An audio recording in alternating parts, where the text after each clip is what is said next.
안녕하세요. 자, 여러분 오늘은 평소랑 좀 다르게 나갈 건데요.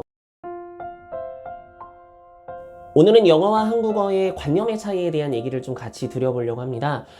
사실 그 관사 얘기를 앞에서 했었지만 이거를 좀 더 이해를 깊게 하기 위한 영상이고요. 그리고 꼭 좀 부탁드리고 싶은데 끝까지 들어주셨으면 감사하겠습니다. 마지막에 꼭 드리고 싶은 얘기도 있고요. 그리고 무엇보다도 앞으로 이런 컨텐츠로 영어와 한국어가 왜 이렇게 관점이 다른지에 대한 이야기를 많이 나눠보고 싶습니다. 오늘은 영어와 한국어가 왜 이렇게 명사를 바라보는 관점이 다른지에 대해서 예전에 읽었었던 내용인데 많이 공감이 돼서 여러분들하고 나눠보려고 하고 있습니다. 자, 어떤 내용이냐면요. 이런 내용이에요. 저희 동양과 서양은 서로 너무 모르고 지내왔죠. 우리 동양에서는 자급자족 문화가 굉장히 발달을 해서 우리가 논밭을 읽어서 우리가 먹고 삽니다. 하지만 서양은 여러분들 유럽 보시면 아시겠지만 나라들이 다닥다닥 붙어 있습니다. 그래서 이 붙어 있는 나라들이 어떻게 됐을까요? 접근성이 굉장히 용이해서였을까요? 상인 문화가 엄청나게 발달합니다. 즉 사고 파는 문화가 굉장히 발달을 했다라는 겁니다. 자, 이것으로 인하여 큰 차이가 생긴 게 여러분들 거래를 해보신 적이 있으신 분들은 알겠지만 사고 파는 데 있어서 가장 중요한 것은 개수입니다. 한 개당 얼마, 10개당 얼마 이런 것들이 확실하게 정해져 있어야 한다는 거죠. 그러다 보니 굉장히 계산적인 사고를 하게 되고요. 명사를 바라보는 관점이 되게 변한 것 같습니다. 자, 아까 얘기로 돌아와 볼게요. 우리 사과라는 거를 우리나라 사람들이 떠올릴 때는 사과라는 과일을 떠올리지 이게 몇 개인지는 별 관심이 안 들 겁니다. 여러분들 당장 그렇지 않으신가요? 사과했을 때 사과는 사과지 이러지 이걸 가지고서 사과가 몇 개지? 이런 거에 대해서 별로 궁금한 게 없지만 그들은 팔아야 하기 때문에 사과하면은 사과라는 형상은 둘째치고 얘가 몇 개인지가 궁금했었던 거라고 합니다. 그러다 보니까 사과가 한 개, 사과가 여러 개 이거를 반드시 표시를 했어야 되는 거죠. 왜냐? 팔아야 되니까요. 그런 이유에서 한 개일 때 표시법, 여러 개일 때 표시법이 생겨난 거고 모든 명사의 개수를 이렇게 정하게 됐을 겁니다. 근데 여기서 재밌는 일이 발생합니다. 못 세는 것들이 생긴 거예요. 이게 무슨 말이냐면 여러분들 잘 생각해 보세요. book, chair, desk. 자, 이거는 여러분들 형상을 떠올리면은 이런 형상이 떠오르시죠? 그리고 한 개, 두 개, 세 개, 한 개, 두 개, 세 개, 한 개, 두 개, 세 개, 세는 게 가능합니다. 하지만 이거는 어떠신가요? Water importance value. 그쵸?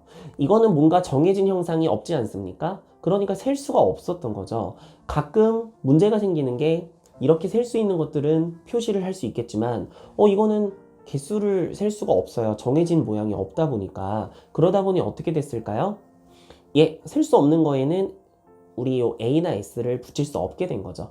그러다 보니 이렇게 셀 수 있는 명사들, 즉 AS를 붙이는 명사들을 countable noun 이라는 말로 부르게 된 거고 이렇게 A나 S를 붙일 수 없는 애를 uncountable noun 이라고 부르게 된 겁니다. 그러다 보니 여러분들 사전을 찾아보시면은 항상 명사는 countable이면 C로 uncountable이면 U로 표기가 되어져 있습니다. 아시겠죠? 하지만 우리나라 사람들은 이런 게 딱히 없는 거죠. 한국 사람 입장에서는 셀 수 있냐, 셀 수 없냐, 뭐 상관없거든요. 별로 고민해 본 적이 없습니다. 우리는 그런 문화가 아니었기 때문이에요.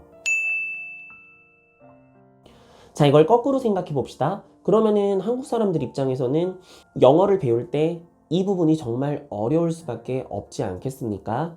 왜냐면 명사를 바라볼 때 이런 고민을 해본 적이 없다 보니 당연히 이 외국인들의 이런 셀 수 있고 없고를 나누는 기준도 고민해 본 적이 없으니 어려울 수밖에 없다고 봐요. 이런 이유로 우리는 항상 영어 명사를 공부할 때 힘들어지는 거라고 생각을 합니다. 거기에 덧붙여서 이런 결과도 생겼죠. 보세요. 우리나라 말입니다. 많은 물, 많은 책, 하나도 어색하지 않습니다. 하지만 영어로 이거를 바꿔보면 이와 같이 되죠. Many books, much water. 아시겠죠? 많은이라는 말이 얘네들은 두 가지입니다. 왜냐면 책은 셀 수 있고 물은 셀 수 없으니까요. 그러다 보니까 셀 수 있는 거에 붙이는 많은과 셀 수 없는 거에 붙이는 많은이 생겨난 거죠. 우리는 그런 거 없거든요. 수가 많건 양이 많건 우리는 그냥 많은 일 뿐이었던 거죠. 이건 적은도 마찬가지입니다. 우리는 적은은 적은이지만 영어에서는 few little를 쓰죠. 좀 이해되시지 않나요? 전 이런 걸 알게 되면은 좀 더 재밌게 공부할 수 있지 않나 해서요. 공감이 됐으면 정말 좋겠는데. 근데 여러분 이 부분에서 굉장히 당황스러운 일이 또 생기거든요. 요 얘기 좀 잘 들어보세요. 여러분, stone 생각해 보십시오. 어떤 형상이 떠오르시나요? 자, 양쪽 문장을 봐보세요. 여러분들이 떠올린 형상을 생각하면서 이쪽은 The building is built of stone 이고 이쪽은 I picked up a stone입니다. 자, 여기는 어를 안 붙였고 여기는 어를 붙였죠? 틀렸을까요? 아닙니다. 영어라는 언어의 되게 특이한 점이죠. 자, 여러분들이 아까 스톤을 떠올렸을 때 만약에 요런 스톤이 떠올랐을 수도 있고 요런 스톤이 떠올랐을 수도 있습니다. 맞죠? 왜냐면 돌이라는 거를 물질로 봤다면 그러면 이건 셀 수가 없는 건데 이거를 돌멩이 하나로 봤다면은 그러면 셀 수가 있는 거예요. 이게 참 외국인들도 똑같은 거죠. 스톤이라는 단어를 떠올렸을 때 이런 그림이 떠오를 수도 있고 이런 그림이 떠오를 수도 있을 겁니다. 그러다 보니까 이런 그림이 떠오른 건 맞아요. uncountable입니다. 하지만 이런 그림이 떠오른 건 countable인 거죠. 이게 뭘 뜻하는 건지 이해되십니까? 영어의 명사는 가산도 되고 불가산도 되는 게 굉장히 많습니다. 자, 증거입니다. 맞죠? 네, 둘 다 있다는 거예요. 참 이런 게 어렵죠. 하나 더 해보겠습니다. TV. 자, 이 TV라는 단어 잘 생각해 보십시오. 자, 봐주세요. I am watching TV. I bought a TV. 자, 어떤 차이죠? 옆에 거는 뭐예요? 나는 TV를 보고 있는 중이야. 나는 TV를 샀어. 자, 우리나라 말로는 그냥 이렇게 말하면 되는데 이거를 한번 이미지로 떠올려 보세요. 아까 말씀드렸다시피. 자, 옆에 있는 TV는 뭡니까? 내가 TV를 보고 있는 중이랬죠? 요거는 물건으로서의 TV를 얘기한 게 아니죠. TV를 보고 있는 중이다라는 뜻이니까요. 하지만 이쪽은 어떻습니까? 정말 내가 TV 하나를 구매를 한 겁니다. 결국 무슨 얘기죠? 이거는 셀 수 있는 게 아니죠. 하지만 요거는 셀 수 있는 겁니다. TV를 물건으로서 구매하는 거면 여러 개의 TV가 있지 않습니까? 증거 보여드릴까요? 요겁니다. 맞죠? 아까 그 스톤도 마찬가지거든요. TV도 마찬가지고 이런 거예요. 자, 이번엔 조금 어려운 걸로 해볼게요. 뷰티. 자, 뷰티 하면은 떠오르시는 게 뭔가요? 예, 원래는 뷰티 하면은 이런 식으로 쓸 겁니다. She is a lady of beauty. 그녀는 아름다움을 가진 여성이야. 아름다운 여성이라는 얘기죠. 이건 아름다움이라는 그런 미라는 개념을 얘기하는 추상적 개념입니다. 요거는 셀 수 없어요. 하지만 이건 어떠죠? She is a beauty. 자, 이거는 어를 붙였죠. 이러면 어떤 느낌이 되는 거냐면 아름다움을 가지고 있는 어떤 한 사람, 이런 뜻이 되는 겁니다. 그래서 재밌는 게 이걸 she is beauty 하면 말이 안 돼요. 그럼 그녀는 아름다움이단데 그녀가 아름다움이 아니고 이 여자애가 아름다운 거죠. 그러다 보니까 여기서는 짠, 네, 미인이라는 뜻이 됩니다. 요거는 미가 되고요. 이해되시죠? 영어라는 언어가 이렇게 바라보는 관점이 우리랑은 전혀 다르다라는 겁니다. 자, 오늘 얘기하고 싶은 마지막 내용입니다. 여러분, 그렇다면 이런 궁금증이 생기죠? 아니 선생님, 그러면 우리가 명사를 바라볼 때는 항상 셀 수 있는지 없는지를 따져봐야 된다는 얘기입니까? 네, 그래야죠. 걔네들처럼 생각하려면 그렇게 해야 되죠. 우리는 그래 본 적이 없었기 때문에 지금까지 불편했었던 거지만 결국 그렇게 해야 된다는 얘기입니다. 그래야지 이해를 더 잘할 수 있거든요. 그래서 결론은 이런 차이에 대해서 인정을 하자는 겁니다. 영어와 한국어에 대한 차이는 너무너무 많아요. 제가 앞으로도 계속 이런 얘기들을 자주 해드리고 싶어요. 전 이런 걸 계속 공부하면서 매년 깨닫는 게 있는데 너무 재밌더라고요, 저는. 그리고 마지막으로 드리고 싶은 얘기, 정말 이 얘기 드리고 싶었는데요. 여러분, 오늘 한 얘기가 어렵나요? 조금 잔소리지만 얘기 좀 드리고 싶습니다. 여러분, 어려운 거를 싫어하지 마세요.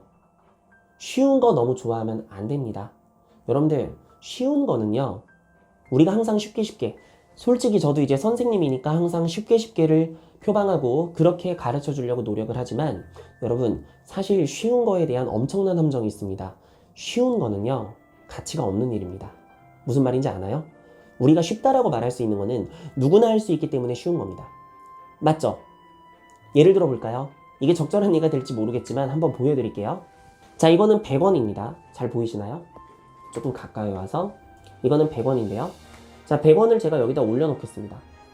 자, 이렇게 100원을 올려놓으면 이거는 쉬운 일이죠. 이런 일이 가치가 있을까요? 다시 한번 해볼게요.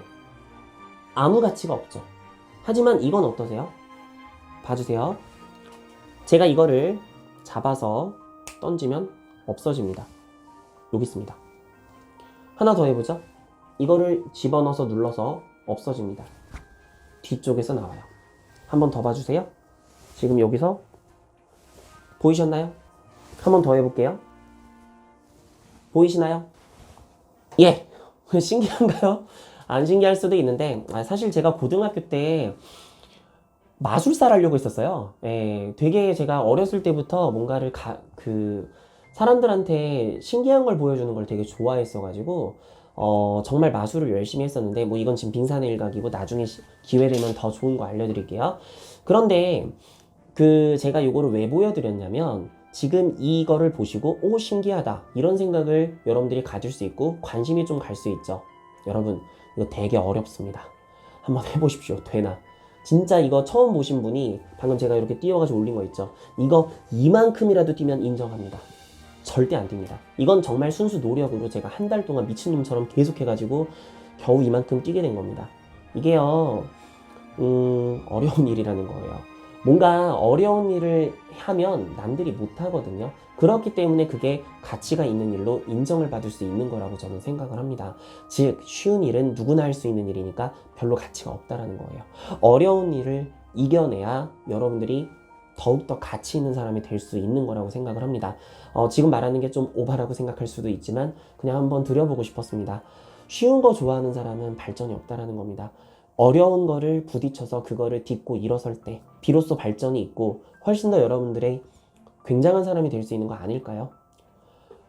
물론 나는 굉장한 사람이 되고 싶지 않은데 뭐 그러면 상관없습니다. 하지만 여러분들이 뭔가 사람들에게 더 많은 걸 알리고 싶고 보다 더 가치 있는 사람처럼 보이게 하고 싶다면은 남들이 못하는 거 그런 거를 할 수 있으면 정말 가치 있지 않을까요? 그리고 그게 상대방을 도와줄 수 있는 일이라면 더욱더 가치 있지 않을까요? 잔소리 죄송합니다. 근데 여러분들이 공부를 함에 있어서 마인드가 어려운 걸 피하는 마인드를 없앴으면 좋겠습니다. 어려워도 노력해보세요. 많이 달라질 겁니다. 네, 오늘 영상은 여기까지 하도록 하겠습니다. 관사 2편에서 뵙도록 하겠습니다. 빨리 찍어서 올릴게요. 죄송해요. 수고하셨습니다.